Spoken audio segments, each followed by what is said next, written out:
Hello everybody and welcome back to Community FC. I know it's been a little while, we've taken a couple of weeks off for summer, life gets busy and everything like that, but we are back for some summer content.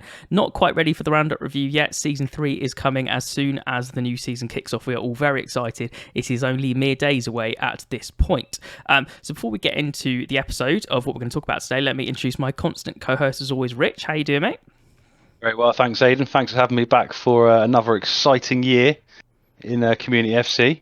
Absolutely. We have got so much content coming for you. Hopefully you can see that we've changed the setup a little bit, some more swanky graphics. We have got a new kind of social strategy. We've got TikTok going, all sorts of stuff. I'm sure we'll talk about that at another point. But let us crack on with the show. So today's going to be kind of a transfer review, I guess we're going to call it. Obviously, transfer window is absolutely still open. We just thought we'd get our thoughts in as we are basically nearly a week out from the season, just a bit over. So let's kick things off. So by all means, Rich, you start with the first team, Arsenal.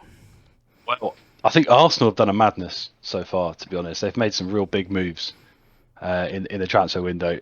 The two biggest for me, I think, are Gabriel Jesus and Alexander Zinchenko. Mm-hmm.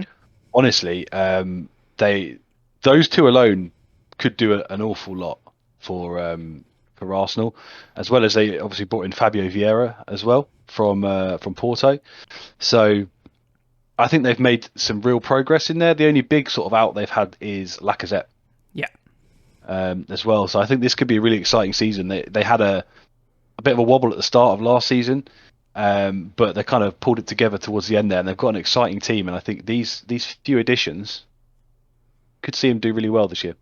Yeah, Arsenal are, I would already say, and probably ahead of our session next week, it's probably a bit of a spoiler alert, I think Arsenal are the dark horse this season because they're such an unknown factor. Unlike last year where Arsenal fans, you know that it's not me ribbing you, this is just what you were terrible, right? You were absolutely awful. You know, people were talking about Arteta, the first manager to be sacked, you were talking about relegation. Turned it round, Arteta's way seemed to happen, the Hale End boys really coming through, that academy looking great and kicking on. However, this is going to be a very subjective episode because we're going to be talking about pre-season results and all that kind of stuff as well. But so far, it's looking good. It's looking very good. And I'm very interested to see how it all works and how they all fit in. And I guess to pick on one of the players to start off with, obviously Zinchenko's an interesting one. He's not going to be playing as I'm aware at left back. He's going to be looking to push on more to the left mid, left wing area, which is what he's said he wants to do. Obviously, they're not going to uproot Kieran Tierney out of his left back position, although it does give him nice cover there. So it's a smart signing in that sense as well.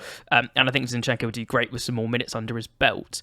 But I think it's all about Gabriel Jesus, isn't it? Like, we've seen him as a number 4, maybe sometimes not to the effect that some people thought he might, produce in terms of goals. But last year on the wing, he looked really good and looked quite prolific in front of goal. And then obviously pre-season, he has been very prolific in front of goal for Arsenal. He scored like in 40 seconds on his debut. I know it doesn't mean anything in pre-season, but since then he's also continued to score. But I'm really interested on the shape of Arsenal this year, how they're going to try and shoehorn certain players into certain positions, because I think they're slightly overfilled. I can't see them playing Saka, Martinelli, Smith Rowe, Odegaard, Zinchenko all at the same time, so they're going to have to be a bit clever how they sort it out. But yeah, as you said, very interesting. Lacazette, I do think will be a miss in some sense, but I think Gabriel Jesus is obviously going to fill that mantle quite nicely. The only thing they've really got to worry about is his injury record is not fantastic. So if he goes down, then they have some options, but not anything prolific, I would say. And then obviously one today that we will talk about another team, but another outgoing today. I think it's confirmed that Leno has gone to Fulham, but that's not really anything that's going to affect them. It was just one to get off their books and didn't really work out for them in the Prem the first time, so I'm not really sure. That's wages that they need to get rid of, I think. Absolutely. I mean, I think that's pretty much it for Arsenal. Have you got anything else to add? No, pretty much it. I think they've had a really good window so far. Yeah, so do I. And as I said, very interested to see what they look like going into the season. Cool. So the next on the list we will go is to Aston Villa. So I'll kick off on this one, I guess. So Villa is an interesting one. Obviously, last year, as you know, yourself has talked about a lot of times, their fans saying that they're going to be getting a European spot, and that's what they're aiming for. Obviously not this year. But could it be for the new season? I don't know.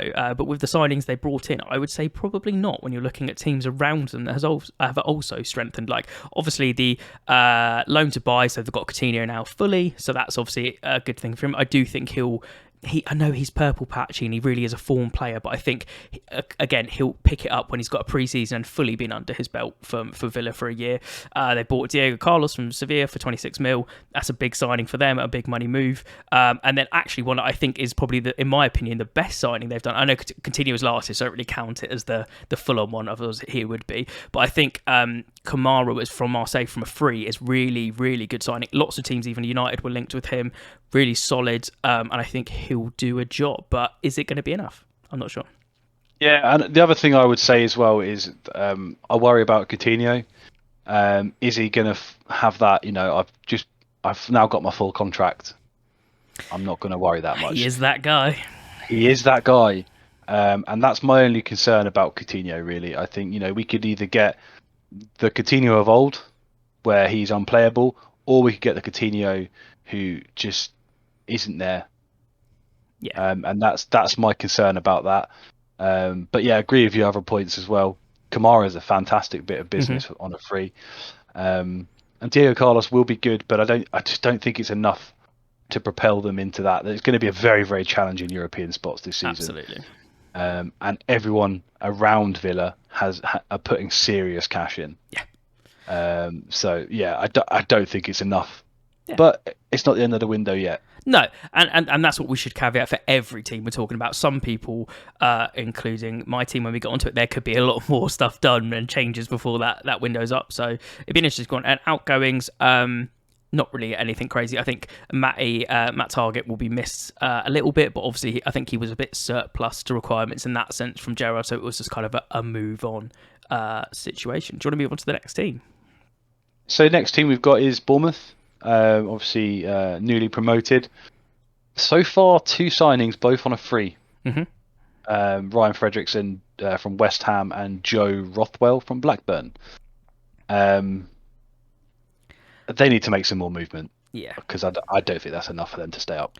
No, I think they do, but I also think, which we're going to absolutely get onto, because I know we're both chomping at the bit to talk about it, because we bring it up every year for newly promoted teams, is they can't overdo it either. We'll save that for a minute, but I think 2 on a free, not great. You need to be, I think, if you're coming to the Prem and you're getting that Prem money, you need a statement signing in some position that you're lacking, and then some other people to bolster up the squad. I don't think you should overhaul it, and I think you should be sticking with the core spine that got you there. There's a reason you got promoted from, in my opinion, the hardest league in the world to get promoted from, Championship. So, that has to be said. And at outgoings, I think it's just a load of frees, like lots of the teams, just getting rid of transfer contracts. Cool, so we'll move on to Brentford again. Another one I personally don't have a huge amount to talk about them. I know that they've brought in Aaron Hickey from Bologna, who was like 18, I think, 18 mil. So, absolutely not a small chunk of change for a team. They brought in quite a lot on frees as well, and they also brought in Lewis Potter, who's the striker, isn't he, from Hull, for 20 mil as well. So it's good business, by the way, because there was a lot of teams linked to him. Yeah, a lot of teams. We were linked to him earlier on in the transfer window. And Ben Mee, let's not forget Ben Mee. That could be absolutely on the free. I think if you're looking at that list, you say that Ben Mee is the best signing because he's proven and that kind of stuff. I know he's getting a bit older, but bringing in the experience. But, some big moves. 38 mil is, a lot to spend for a club that could be teetering on relegation. We don't know yet. But maybe they had some more money. If they were looking at Ericsson wages, we'll get onto later. They lost that so that they can invest it into other departments. So it'd be an interesting one. I have a feeling that Brentford could be in more peril than they were last year. Is my feeling. Again, we're going to talk about that more next week, I guess, in kind of that. But yeah, in terms of transfers, yeah, not too bad. They seem to know what they want. They've signed quite a lot of players, like 6 or 7 players. I trust their manager's judgment in terms of what he needs, and if he thinks he only needs to splash on 2 players, a couple of frees and some undisclosed, then fair enough.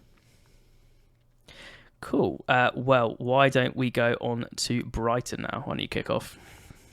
Yeah, Brighton, I don't really have a lot to say here. The 3 ins they've got, Enciso, Adringa and Baker, Boaiti, if that's how you pronounce it. I've heard of none of those. Yeah. To be honest, the big thing I think for Brighton is going to be the loss of Bissouma, Yeah, I agree. as well as the continued links with Cucurella to City. Yeah. If they manage to keep hold of him, I think they'd have a rather successful window. But I don't see them kicking on from last season. We saw them have a really good season last season. I don't think they can continue that momentum unless they spend more money. Yeah, I agree. I don't think they're going to get anywhere near the heights of last season as much as Potter's a solid manager. I just think they had such a good start. I think, as you said, the Cucurella one's the really interesting one, because if they suddenly get a 50 mil injection into that, then stuff can turn around rather quickly in terms of targets. But I don't think City want to pay that, and also, why would you want to pay 50 mil for a backup left back? Although City do love spending hundreds of millions on defenders, so maybe that's their cup of tea. I think the only one, I don't think it's been over the line yet, so that's maybe why it's not on the list, but I'm sure they're linked. This could be completely wrong. I'm going to take the shot in the dark. I'm sure they're trying to sign Undav, the striker, who was supposed to be replacing Neil Maupay. So that's an interesting one to see whether that comes over the line as well. But yeah, I agree. I think if they don't, we're going to see them lower. I would say they're going to finish much lower than they did this year. On to a spicy one. Go on, I'll let you kick off on this one as well. So we're going to Chelsea, one of the big boys. Yeah, so there's a lot of interesting stuff on the incomings as well as the outgoings here. So major signings here, Raheem Sterling. What a signing for Chelsea, by the way. Now, I know there's a few Chelsea fans out there who don't like Sterling. And I don't know what they're talking about, because I really think that he could do bits for Chelsea. I agree. I think he's really, really good. And definitely a potential for a fantasy football team, I think we could have a bit of a sleeper in Sterling. I think the problem with Sterling had at City was that obviously Pep Roulette. Mm-hmm. Him seeing more game time and him getting more opportunities, I think we're going to get more goals from Sterling. The other big signing is Koulibaly. I can't believe Napoli finally let him go. He's finally in the Prem. Yeah. I think every year for the last 5 or 6 years he's been linked to a move to a Premier League club. Yeah. But yeah, absolutely fantastic signing there. He's a solid centre back. Been doing bits for Napoli for years.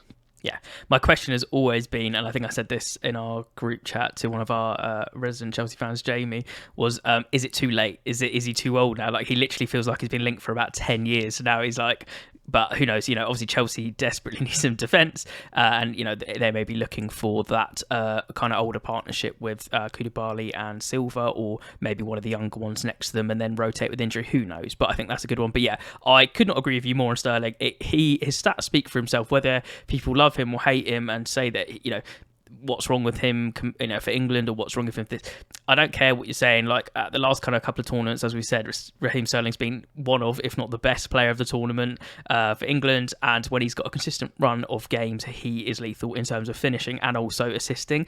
And so if they get their team right and they get maybe a striker that they're looking for, or the way they play, I think you're just going to see the results from Sterling.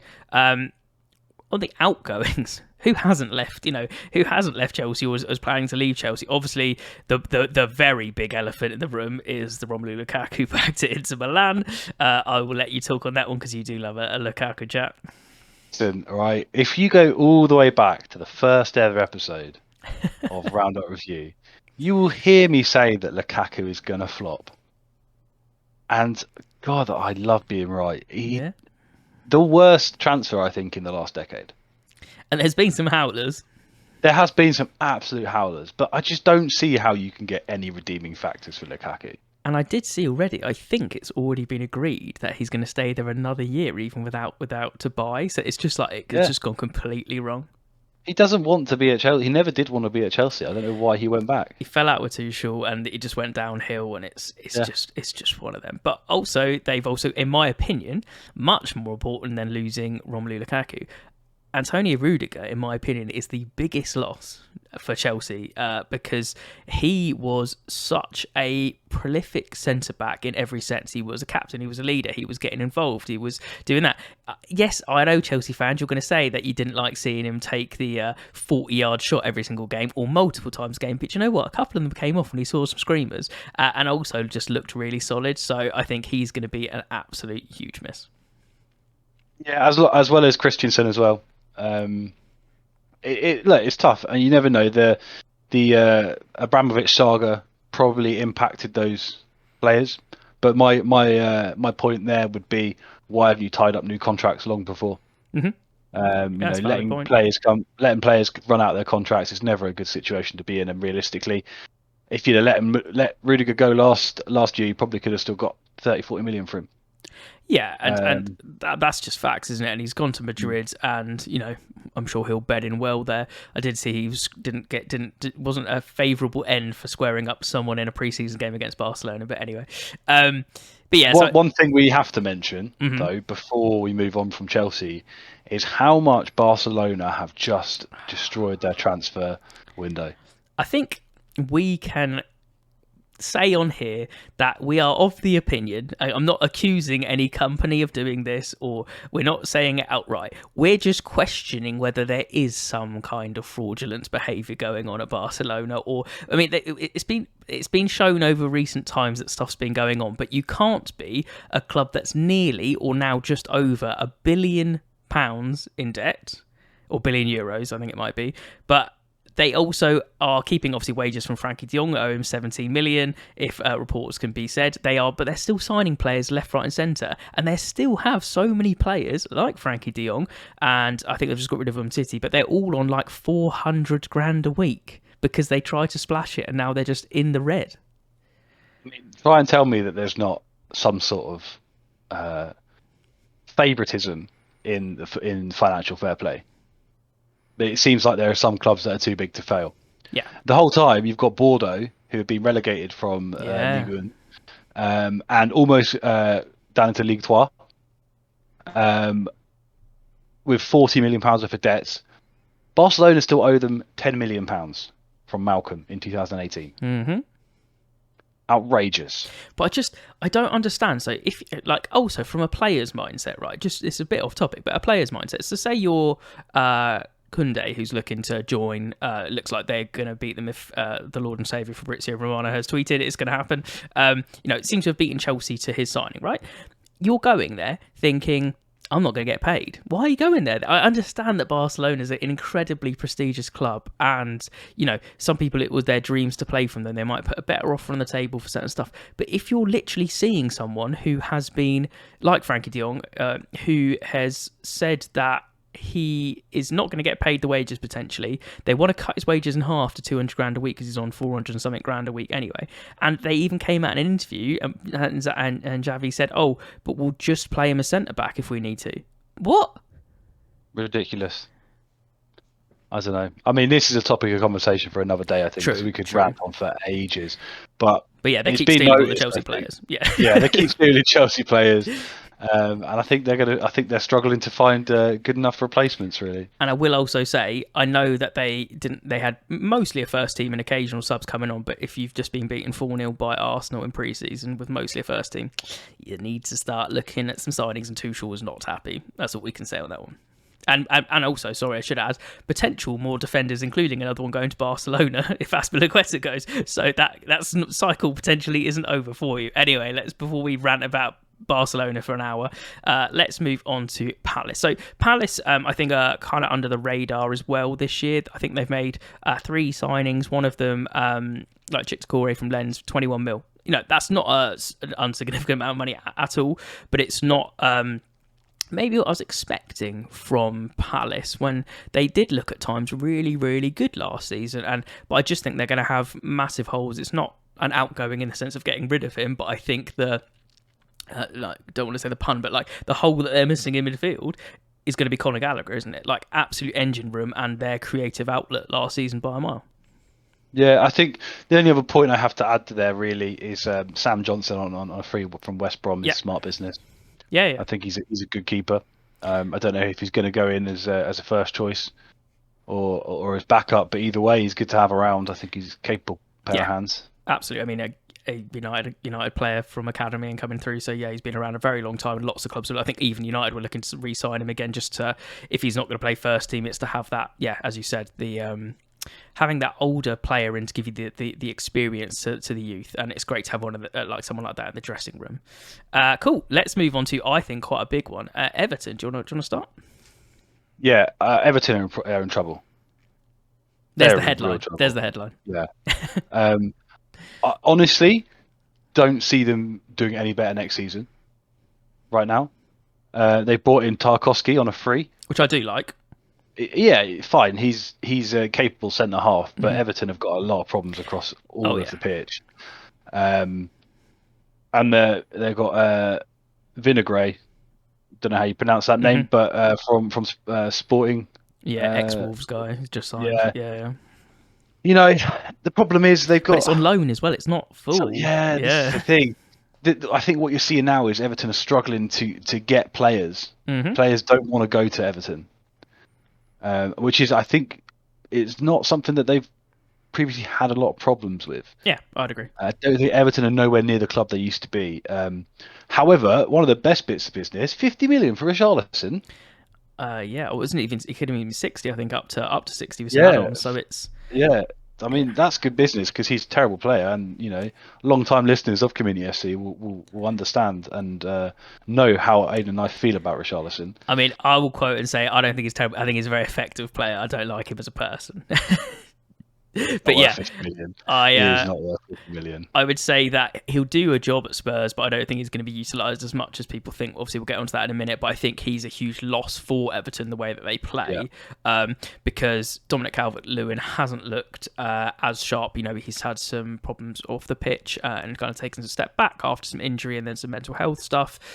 So hopefully, I hope that he does well because he was a talent in himself, and I think that if he can take that main man position back. But I just think that Everton have been atrocious. Like it's they literally escaped relegation zone by sheer luck, I think, actually, rather than anything else. And with seeing some of their preseason results and how their transfer policy is so far, I honestly, I think there's going to be other teams we'll talk about potentially next week that are going to get relegated ahead of them, but they're certainly going to be relegation fodder this season, I think, if they don't pull their act together. And I hate to say it because I'd like to see him succeed, and I think he should have stayed at Derby when he had the chance, but I honestly think I can see Frank being one of the first managers to go potentially if they're doing so poorly again. Yeah, agreed. We will move on. Cool. Right, so this is going to be a really interesting one. By all means, please start on Fulham. Now, Fulham are an interesting side. Every time they come up, they seem to spend a lot of money, and they go straight back down again. I think they've made some fairly smart signings this time. Yeah, I do as well. Really like Mbabu. From Wolfsburg. I think he's quality, and I think he'll actually do a really good job in solidifying that Fulham side. Yeah. Pereira from United, good bit of business. I think that's a really good bit of business. Like he is, he has a nickname in the United fan base called Mr. Preseason because he always, if he comes to the United preseason tour and he's been loaned out to Flamengo or somewhere like that, he scores an absolute screamer like Paul Scholes-esque. And then has like 2 games at the start of the season, and then you never hear from him again, and he goes back out on loan. I've liked him. He's been a great player for the academy, and then like under 21 level and all that kind of stuff. But he, not academy, sorry, like under 21 level and above. Like I just think, but if he's going to get regular football in a side where he should surely step into and play first team, he's going to be getting some assists and he's going to be getting some goals. So I do think that's smart business from them. Yeah, my only concern here is we've seen players go there before, players that should excel in that team, and just nothing happen. You think last time they were in the Premier League, they had Ruben Loftus-Cheek. Yep. And I was really expecting him to kick on really in that Fulham side, and nothing really happened. They just let go of, I think it was their club record spend for that Jean-Michel Seri. I think he was their transfer record when they signed him. He's just gone on a free to Charlton. And obviously Cavallo going to Liverpool. Yeah, which to be honest, we'll get to when we speak to Liverpool, but I don't think that's a smart signing for Carvalho. Yeah, I think. Yeah, I mean that. Yeah, well, yeah, we'll definitely get to that point. But I think, I don't know. I think Fulham, we'll talk about another team. At the start, I was worried that Fulham was going to be doing their classic Fulham and buying a whole new team, because last time they came up, they fielded something ridiculous like 9 new players. If you've built a spine coming out of the Championship, then keep that spine and just add additions to it. But Leno could be a shrewd signing now, because obviously that's one to add to the list. I just don't know. He looked awful at the end of his Arsenal career. Maybe he's going to resurrect it. But I'm just not sure. But it's an interesting one. They're one to keep hold of, but they haven't spent as much as they have in previous years, so maybe they're thinking a bit more this year. All right, let's move on. Oh, and also, that was one point to make. They've let a lot of people go on loan or gone. A lot of people gone. Right. The next one I'll kick off on, because I just thought it was a really interesting point. So we're going to talk about Leeds. Right. So obviously we've got Jesse Marsch coming in. They're not going to be playing the Bielsa way anymore. So with a couple more games, I think he got a raw end of the deal where they were very under pressure with very injury-prone team at the end of last season. So hopefully they'll have some time to recover. We'll see maybe if they're not too overtrained and stuff and having to press like more than any other team ever, they might do a bit better. But one thing I wanted to point out on this list, obviously not everyone, so people in the comments, oh, not everyone, but 95% of their signings are from the German league, because that's where Jesse Marsch is from, and that's I don't think he did New York at one point, but then obviously he was at RB, and you're looking down the list and it's RB, Bayern Munich, RB. So I guess this is an interesting one where it was a debate that will come up into another manager as well later on, but when you know a league and you maybe know the players and played under you, sometimes it is good to stick to your strengths, but sometimes it does backfire. Yeah. I think you're right, and realistically, I don't think there's a high percentage chance of players coming from the German leagues that have gone on to be good enough in the Premier League. I think it's a hard transition to make, to be honest. One of the biggest things about that transition is that the Premier League are a lot more competitive. Yeah. If you look at the Mark Rocker from Bayern Munich, he's used to winning every game. Yeah, it's an interesting one, because I always say to people, and I thoroughly believe it, but your point is still absolutely valid. They don't tend to do crazy well, but I always feel that the German league should be the league that is closest to the Premier League in terms of physicality and stuff. But yeah, maybe it is that competitive edge that, like La Liga, sometimes it is so slanted with some of the top teams, and then there's such a big difference compared to some of the bottom teams that... Bayern Munich have won something stupid like 10 in a row or something. Yeah, I mean, it's always going to be, but even then, it's it'd be like a ridiculous odds on a third team pushing up from it. We've seen like Wolfsburg and Schalke in different years kind of push through and get those 4th or 5th spots. But if not, it's always going to be Dortmund or Bayern Munich, and obviously RB, can come in and throw some heads at times. But yeah, it is that league. But I think the most interesting thing from Leeds, that was just a little fun tidbit that we probably spent too long on, but the most interesting thing is the outs, because I think this is, looking down that list, I'll come back to it, but potentially the biggest hit from a team in terms of 2 players gone. I know Calvin Phillips was very injured last season after the Euros run and stuff, but he is such an integral part of that team. And going to City is going to be a big difference. And then obviously, Mr. half their goals, or over half their goals and assists and attacking contributions, is Rafinha, that's gone to Barcelona. So I think they're going to be really missed. Will these new players fill the gap? Probably don't know. not. They're big shoes to fill. Yeah. Very big shoes to fill. But Bamford hopefully maybe coming back after some injuries, and so we got some players that they have had injuries. Hopefully Dallas has got over his broken leg, etc., etc. But they're huge. They're 2 massive. They're 2 first team players on that sheet. I'd say the only person other than that is Bamford, probably be a bigger or on the same kind of level as them. And again, lots of outgoing. So let's move on to the next one. The next one actually is super simple. I'll kick off on this one if you don't mind, and you can add in anything you want. Leicester City, what are you doing? Generally, that's a question. I'm confused, because so far your ins are 0, zilch, nada, you've done nothing. And I'm hearing you're looking at getting rid of players like Kasper Schmeichel. I know Kasper Schmeichel's getting on a little bit, but are you telling me you can find, if you're not buying anyone so far, are you telling me you can find someone that you think is going to be better than Kasper Schmeichel for you in terms of leadership and ability? I don't think so. Yeah, I mean, to put it this way, Leicester's newest transfer is Yannick Vestergaard still. Yeah, that's true. which is an outrageous statement to make. Yeah, that is very true.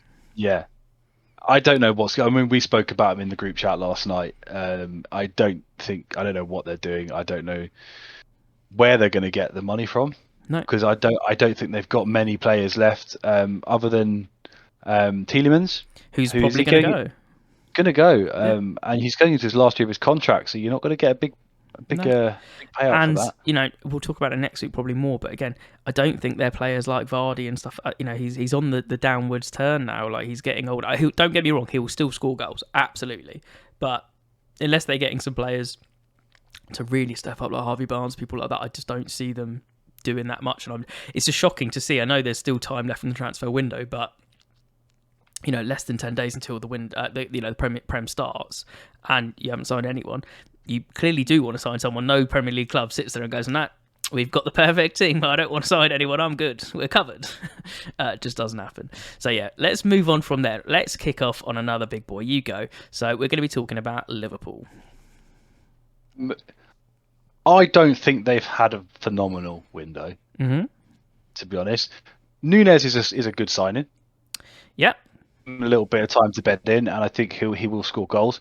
I don't think he's going to be the Mane replacement, though. I think he offers different to Mane, and I do think they're going to miss Mane. I do.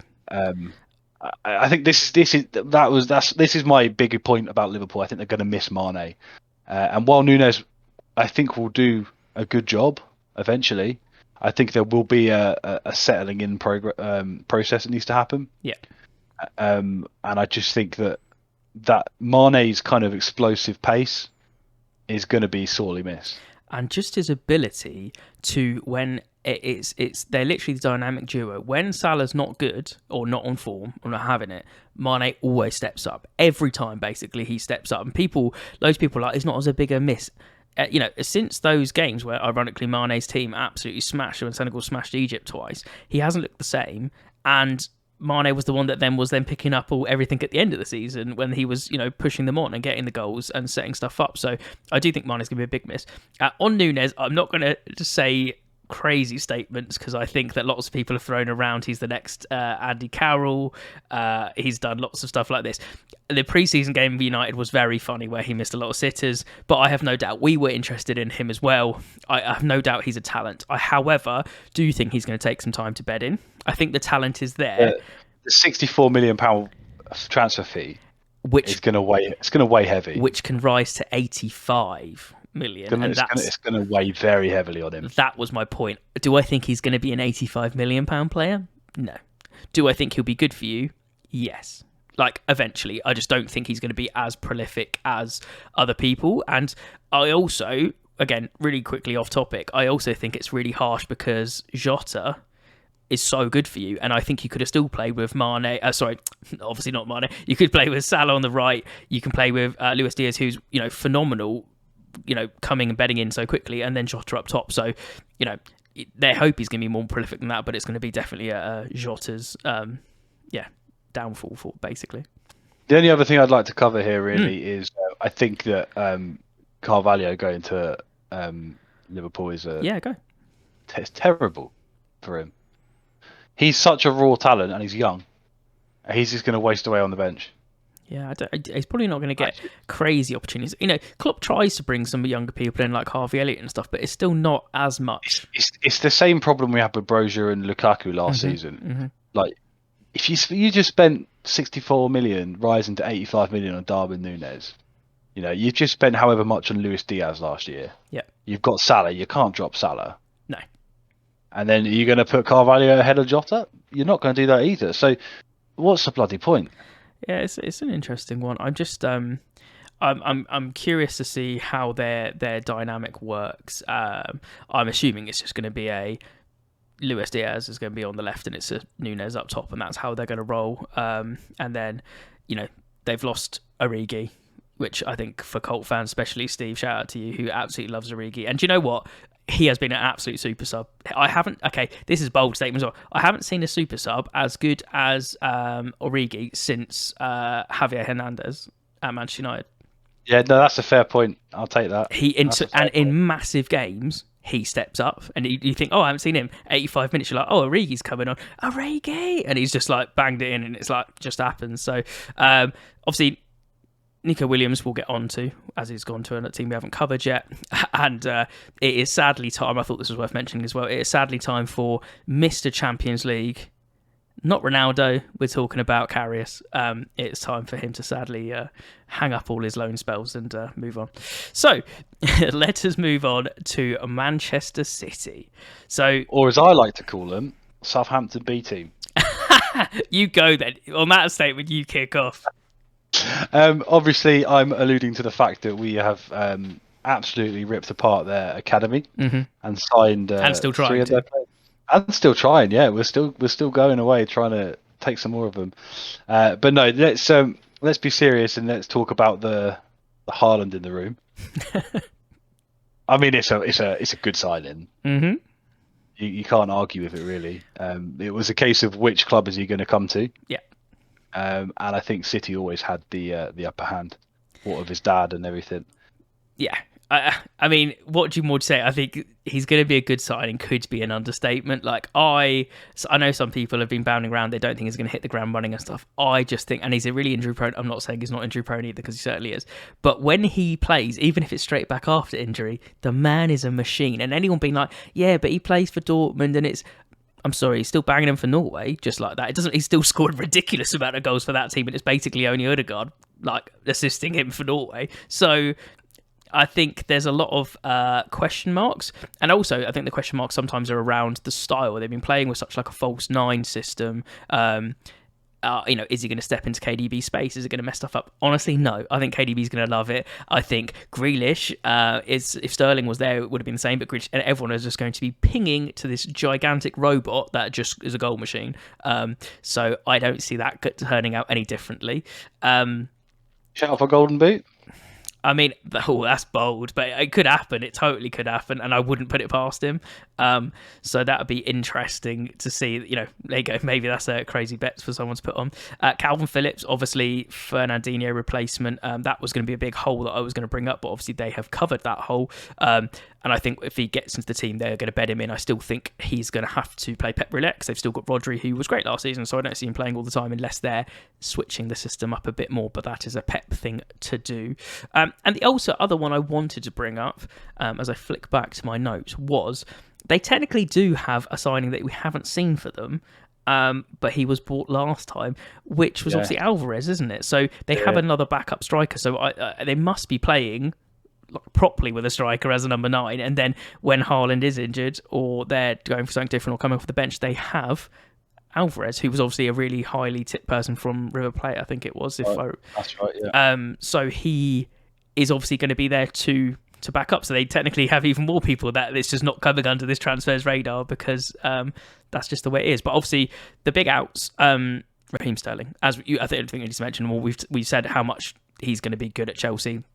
I just think he's sick of Pep Roulette and wants to do stuff. But, when he does play, he's great and he's winning loads of trophies. So it must have been a hard decision for him in some senses to move on. But anything else you want to add on City, or just obviously Jesus we've covered, isn't it? So yeah. Yeah, Jesus we've covered, Zinchenko we've covered as well. And obviously Fernandinho going back to Brazil. Yeah. It's fine. Also Zach Steffen as well. I think he go on loan to Middlesbrough. I think I'd have liked to have seen him get another go. Mm-hmm. I think he's a good keeper, but again, no one's going to oust Edison right now. So no, absolutely not. Right, I'll get onto it. I'm kind of bored about it already, and this has ironically been one of the first summers which I haven't really enjoyed the transfer window as much. So, being a United fan, I'm sure you'll back me up on this. I am not over-exaggerating when I say United get linked to every player, because they can just use it to get a new contract, they can use it to boost money, they can use it to do everything. So I'm going to be talking about Manchester United. It's been a weird old transfer window so far, is the easiest one to state. I'll try to keep it fairly quick, but I'm sure I'll talk about it more than the other teams, and I'm sure when we get to Saints, there'll be the opposite from Rich as well. So, where to start? I guess, actually, I want to start with the outs. Let's start with the outs. So, obviously, Ten Hag's come in, brilliant. The guy I want to come in, so I'm very happy. I love it. Some of the videos already, if you mess up in training, get down, give me some press ups. Like screaming at players on the touchlines in pre-season. It's brilliant. Like, I love everything he's putting in so far. It's what I want to see.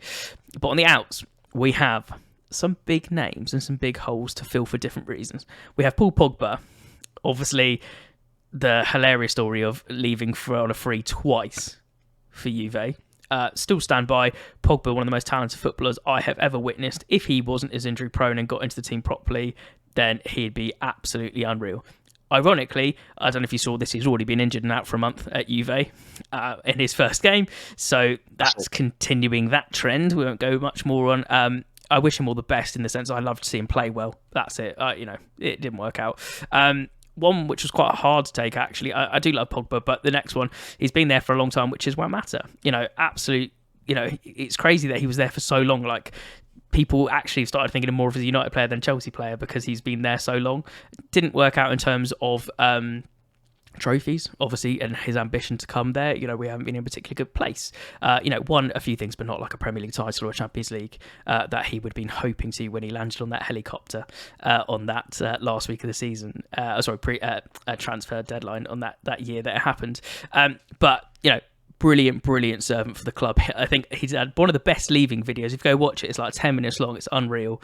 And I will never, ever forget you, Juan, for your scissor kick against Liverpool against Anfield. That was a thing of beauty and still one of my favourite goals. So there's that. Obviously, we had Jesse Lingard that's also left and has gone to Forest. We'll talk about that in a bit. We lost Nemanja Matic, we lost Edson Cavani, we lost Lee Grant, and we lost Andreas Pereira. And the last one, obviously, is a very interesting one for Forest again, but we'll talk more, so I won't really go into it now, but that's Dean Henderson. So that's a lone one, but we'll talk about that later. The ins so far, where do we start? I mean, the best one to start off with, I guess, is the first signing that we did. So, obviously got Tyrone Malacia in, who is a left back, who is great because he was from Feyenoord and apparently was a big advocate at Ten Hag. Really wanted him. Obviously played for the rival team against Ajax, so he got his man. But what he was smart with, and what John Murta and people at the United Directors Board this season, they wait until other clubs have gone in for a player instead of slapping the United tax on the extra 20 mil, and then we've tried to hijack late, which I actually don't mind. It's an absolute snake move, but I love it because we're always painted as villains anyway, so why not keep that trend going? Malacia has been good in pre-season so far. I'm not sure whether he's going to kick Shaw out straight away, but it's certainly going to be one that is going to be there. Obviously, I could talk about his other partnership with some fullbacks, but we'll save that for another episode. And then obviously Christian Eriksen, after some long-awaited time, with another player that we'll mention next. After that, I've obviously been pushing forever to get over the line, and eventually it's been done. I think that's nothing but a good signing. I loved Eriksen at Tottenham. I think he's a fantastic player, even though he did United dirty on several occasions when we played them, and proving what a good world-class player he is. He's on a free. It brings some of the older players in, gives you some more of that, players to look up to and some of that experience. He can play a couple of different roles. So if we needed to be more that attacking, if Fernandes was getting a bit tired, or can play as a CM if really needed, if that needs to happen. So, some bits coming in. And then we have Martinez. So this is the one I'm the most excited for so far, because I know, and I'm sure you'll chip in a minute, that everybody is commenting that he is a centre-back who is 5'9", so he's going to be the smallest centre-back, I think, in the Prem. Cute. It's cute, really. People say it's cute, but also people may not have seen some of the stuff that he did last season. And I'm sorry, any guy that, no matter how short you are, if your nickname in football is The Butcher, you might not be so cute. But I think he might be a butcher, but how is he when the stakes are high? Pun. Well, I think the thing which got United fans excited, I'm not going to sit here and say that I've watched him week in, week out. Seen quite a lot of highlight videos and everything like that, but obviously played Chelsea last season, played Liverpool last season, had Haaland in his pocket last season when they played Dortmund. So there's a lot of players like that you've seen that he has really, really good positioning and just gets stuck in. And so I'm almost hoping it's going to be like Marcus Rojo 2.0, but actually not as rash, not trying to get the red cards. He's just going to be a really solid tackler. So I'm very interested to see what happens on the end of that. Obviously, we've got the Ronaldo situation. I'm not going to touch on it too much because it's not confirmed yet. Talks have happened. He might stay. He might go out on loan for a year and then come back. He might go. There's lots of things happening. As long as he doesn't go to a rival, I personally, from a United fan, I'm okay with it, because if he wants to carry on and be Mr. Champions League, and going for records and going for stats and all that kind of stuff, so be it. I wish him the best. He's not doing us dirty in that sense. I think he's doing us dirty if he leaves to go to a Premier League club such as Chelsea. Apart from that, yes, he's missed pre-season. Apparently, it's family stuff going on. Is what it is. He's been training to keep himself in shape. Obviously, we're linked to loads of other people, but we're not going to go into who we're linked with. We're just going to go on to who has been bought and sold so far. So that is it. Anything to add to that? Yeah, the only thing I want to add really is I don't rate Christian Eriksen for not staying at Brentford. Yeah, I can see that. I think after Brentford gave him his lifeline back, I just think it would have been nice of him. I'm not saying that football is necessarily a nice sport. I see what you're saying. It's a business decision. Yeah. I just think it's a little bit snaky of him, and probably deserves going to England's biggest snakes. There you go. Wow. I'll take Villa's. I'm not sure biggest snakes I'll take. We will move on. Do you want to kick off on Newcastle? Yeah, well, we knew they were going to start making some big moves, but I don't think they've made as big a moves as we thought they might. No. I did see an article recently saying that they were complaining because everyone was slapping a massive tax on the players. I'm sorry, if you become the richest club in the world by a very long way, what do you expect? I have no sympathy for that. Yeah, I think they've upgraded it. I mean, Matty Target, they got him on loan last season, so there's no upgrade there. That's flat same. Yeah, Nick Pope is an upgrade. Yeah, absolutely. On what's his face. Sven Botman is a good signing.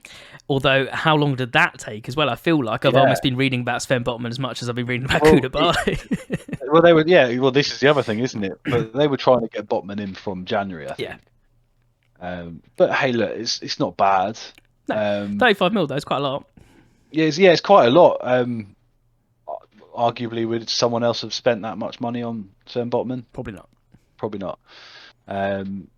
I think what's more telling is they've gotten rid of a few sort of driftwood players. Yeah. In Kieran Clark, Isaac Hayden, Jeff Hendrick, players like that, Dwight Gale, who just weren't good enough.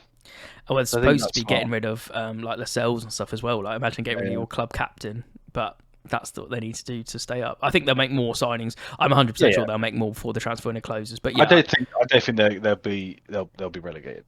No, and I honestly think if they get a couple more signings, people are saying they could get Europa League this season, like 7th or something. I'm not sure with the signing so far. I'm convinced of that. You might be able to get. I'm going to say it. You might be able to just get top half of the Prem table with that squad currently, because you got like Bruno Guimaraes that's like hasn't had a lot of spell in the team and looked good when he did. So they almost are going to have a bit of revitalised players in that sense that haven't really started. But I think if they start adding a couple more people to that list, then maybe they could start looking at Europa League. I honestly do believe their owners have said Europa League this season. I generally believe that. But just not for me on the transfers currently. Cool. Right, this is the next one. I think this is really interesting. So we're going to be talking about Nottingham Forest, obviously, newly promoted team, a bit like Fulham. But they've literally done a Fulham, is how I would describe them, where we talked about Fulham last time buying loads and loads and loads and loads and loads of players. I can't even count that many on the list that I'm currently looking at. 12? There's 12 players they've something signed? Ridiculous like that. So I'm worried that you're doing a Fulham where you're going to get rid of your spine and it's all going to collapse. However, I will caveat that ever so slightly with some of the players I do think are very good players and that could actually do a real bit of business for them. So the two I'll talk about quickly and then I'll pass to you. I think obviously Dean Henderson, so Hendo is so solid, and I think Ten Hag still doesn't want to get rid of him because he wants to see if De Gea can do the sweeper keeper role for him as he likes to play, which he's already started doing, and then hopefully we get him back. Although there's contradicting reports that it's loan to buy, and I'll be very surprised if we have done it for like 30 or 40 million, because I think he could be worth so much more and could be United's first team keeper after De Gea. The next one I'll talk about is obviously Jesse Lingard, again another United player, who had a couple of different options. I'm very surprised he didn't go back to West Ham, considering it worked so well for him last time. He's got the love of the fans already. That's an interesting decision for me, and I'm not quite sure if he's made the best move, but he also is getting paid an outrageous amount of money, which shows again how much Forest, I think he's on 200 grand a week. think from what I read, it was more than West Ham were going to offer him. So maybe that's what he's looking at. And I love Jesse. I've watched him since he was like youth team for United, but also youth team for England. Great talent, but he does seem to be going down the more kind of Mr. Influencer route, a bit like Dele Alli. And looking, there was even saying, is he gonna have J Lings on the back of his shirt and all that kind of stuff? I'm like, okay, move on. All the best to you, mate. But yeah, surprising. Do you want to chat about the rest of those people? The only two that I really want to stick out, I think Nico Williams is a good Absolutely. signing from Liverpool. Yes. And Omar Richards from Bayern Munich as well. He's another good. I think they're all coming first team, aren't they? So Williams is going to get a load of game time, and yeah. My concern is that they've essentially bought a brand new first 11. Yeah, and time to gel. No time. Yeah, it's literally what happened to Fulham, because we were talking about this the other day on the group chat. They've made some big signings, they've made some waves. However, do they work? Is it too many? Yeah. And then outrageous amounts of outgoings. But I know that this episode's already quite long, so I know we're going to have a little long segment now as well. So by all means, Mr. Saints, talk about the Saints. Yeah, well, I'll try and wrap it up quite quickly. So, outwise, well, you can. Man City beat it. Yeah. So outwise, on the two big outs, we've had a Shane Long, Fraser Forster off the books. Both on frees, both end of contracts. However, they were both on quite considerable money, wages. So, not unhappy to see them. I loved Shane Long. I think he was brilliant serving for the club. Yeah. But definitely wasn't going to get a first team place. No. Let's talk Bazunu. Unreal. From what I've seen so far in pre-season, this kid looks the real deal. And £12 million from City with I think about a 40 or 50 million pound buyback clause in it, I think is absolutely fantastic. Yeah. Great business. We also picked up Romeo Lavia from Man City for around 10 million, again with a buyback clause. Now Lavia is mustard. He is so good. I was just about to say, when is that word coming up? I thought you described the first one, but there you go. You haven't disappointed me. Yeah. He's absolutely mustard. Honestly, he's very, very good. He's so cool and calm on the ball. You can tell that he's been playing around some elite names. Yeah. The other big signing, Joe Aribo from Rangers. Yeah. Silky first touch. Honestly, I think a little bit of a coup that we've managed to get him, because he played fantastically for Rangers last season and was instrumental in their European Cup run. Bella Kocap from Germany. Again, really highly rated. I believe he's a Football Manager wonder kid. Oh, Wunderkid. Wunderkid, yeah. And then our latest signing, Sekou Mara from Bordeaux. Yeah. Saved Bordeaux from liquidation, which is always good. There were rumours that Newcastle were after him, but wanted to wait and see if Bordeaux were going to be liquidated. Got you. To get him for pennies. So make of that what you want. But what you're seeing here is you're seeing a lot of young, like highly rated talent with huge potential. Yeah. I think we've got 6 signings so far. Yeah. Word is that there could be up to 10. Also, we are supposedly going to break our transfer record on a new striker. Who that would be at this point, I'm not sure. But it looks like the new owners are very serious. This is the most amount of money you've ever spent in a window. We spent 60 million without selling a player. It is, but it's also an interesting new business model that I'm really excited to see, because it's buying people that are semi-proven because they've played the odd Prem game, like 3 to 5 for most of them, but have been tearing up academy, like top of an academy for elite teams. And it's like, I think it's really interesting. Like, I think Brozier's almost like paved the way and made you think differently with a lot of people, and Tino as well, I guess. Like, it's the other thing I'll just quickly mention is that our new head of recruitment was previously City's head of there you go. Joe Shields. So he's such a big name in youth football. Yes. And his name alone has enabled us to get the likes of Lavia and Aribo. Yeah. He was before he even left City. He was getting them on board.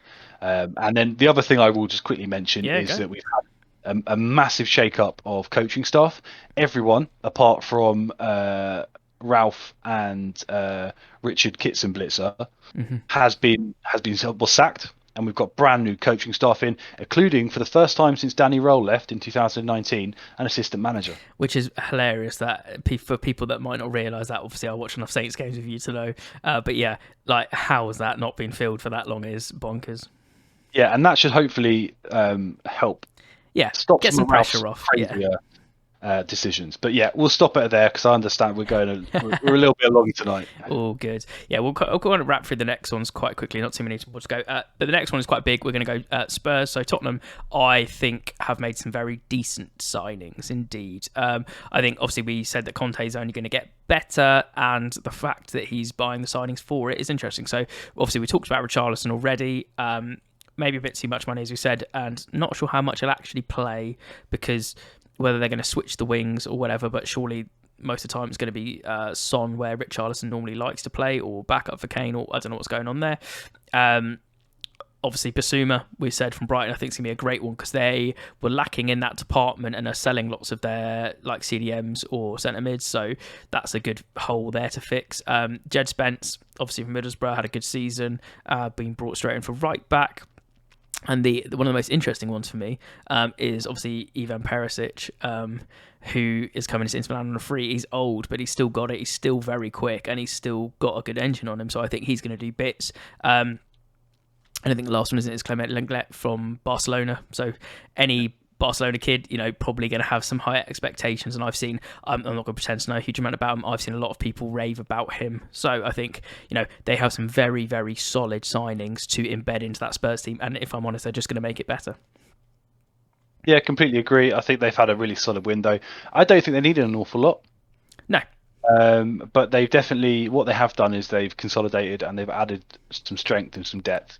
And some experience. Yeah. So I think, really good window. The only big major out was Steven Bergwijn. Yeah. So which surplus now, really, surely. Yeah, exactly. So yeah, I think they've had a solid window. And again, they can keep hold of Kane again, which obviously I think they will. Yeah, for this season, and Bayern Munich sniffing for next season looks like to be. Well, it looks like he's going to turn down a new deal at this point, but you never know with Kane. If they win something, who knows? Who knows? And right, last couple. So West Ham, do you want to kick off on that one? Yeah. So yesterday, I think it was announced they signed Scamacca from Sassuolo. Big money. Very, very good signing. 35.5 million. Like he's a good signing. I think he'll do bits. He is. The only thing I'll quickly caveat in is every time West Ham specifically buy a talented striker from Europe, it never works out. No. So sorry, did I say something? Yeah, I just don't. Yeah, it's just never gone well for them. Anyway, sorry, Karen. Great, yeah, and they've got that Nayef Aguerd as well from Rennes for 30 million. And also they've got Areola, haven't they, from PSG? They do, which is a very good signing because he's a great keeper. Yeah, absolutely great keeper. Yeah, some interesting signings. I'd expect them to make more as well. I think they've got Downs from Swansea and a few other people that have spent like a reasonable chunk of change on, but nothing like crazy. I think Moyes knows what he's doing. I think they were probably really thinking Jesse Lingard was going to join him. So I don't think they're done with the recruitment just yet. On the outs, obviously, Yarmolenko was the big one that I noted down, but actually the biggest one due to retirement, I think, Mr. West Ham. I know I've said Mr. a lot, but that is literally his name this time. It's Mr. West Ham. It's Mark Noble, is going to be a huge miss, and I'd be very surprised if he's not there in some kind of coaching role, though. Not technically a one-club man, though. Yeah, true. But, yeah. And then, finally, we'll get on to Wolves. Yeah, so the biggest signing is Nathan Collins from Burnley. Mm-hmm. Very, very good signing, to be honest. I think he's a solid player. And I guess our favourite, the Bull, Hwang Hee-chan, I guess it was loaned to buy, wasn't it? So he's officially now exactly. a Wolves player. I mean, I think the Wolves probably need a bit more. I do, because we talked about how they were such underdogs last season, and then they became like this real dark horse team, and they did so well. I was even giving their manager potentially, just maybe manager of the season or just below, because they did fantastically, and they had some really standout players that stood up. Again, I worry that they can't replicate that again, and they need some signings to help them. I think they'll struggle to replicate, like Brighton did. Yeah, exactly. Brighton, I think they'll struggle to replicate last season. And then out, nothing crazy. And Fabio Silva was obviously a big player for them that's moved on to Anderlecht, but it kind of didn't settle. He was here, there, and everywhere. And then a lot of other players just released on loans or frees. So that's it, really. That we've gone through all the teams. I know some of them we touched on for longer. It's probably quite a long episode compared to normal, but we thought instead of not missing some teams out, we'll just do them all. You guys, you haven't had us in your ears and on your screens for such a long time. Why not have a little bit of a bumper extra episode? Exactly. Anyway, we will keep it there. We're going to be back next week, and then we will be straight into the new season for the new season of Roundup Review Season 3. So we just want to say thank you very much, everyone, for watching. Rich, thanks as always for coming on and chatting football with me. Mate, really appreciate it as always. Don't forget, if you've been liking this content on YouTube, give us a like, a subscribe, and hit the notification bell to be notified every time we are live. Spotify, you can follow us or listen to us on there, so you can give us a follow and give us a 5-star rating. That really helps us out. And we will be stepping up the social media game this season. So obviously we have a Twitter and we have now got a TikTok account, so we're going to be putting short form content up there and maybe some little short other videos, so there might be some exclusive content on there as well. It'll all be in the link tree down below. But whether you're listening, whether you're watching, we appreciate all the support that we get and get engaged with us, and we're more than happy to chat. But we're very excited for the new season. We're very excited to be back and chatting football, and we will catch you all very soon. Thanks very much.